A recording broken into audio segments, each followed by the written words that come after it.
Ito yung pinatuyo kong avocado, yung buto niya. Yan, tapos nilagyan ko ng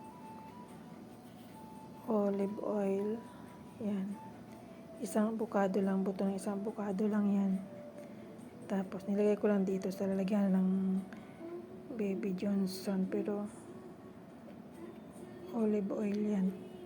Tapos kasi minsan masakit to. Siguro na pag hindi ako nakapag-chinila sa simento ba, minsan nakapaa. Ayan.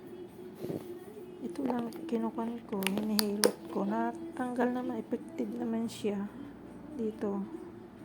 Ayan o. Ayan. Ayan. Ayan. Minsan yung sa likod, minsan naglilifting. Lagyan ko lang yun. Nawawala naman siya, tulad na yan hanggang dito.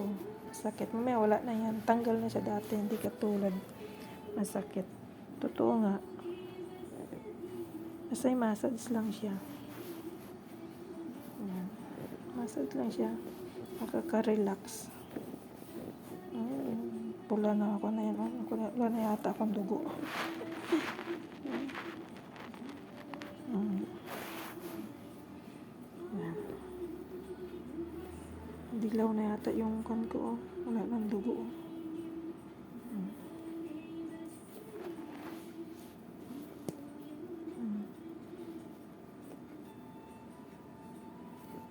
Bakit madilaw?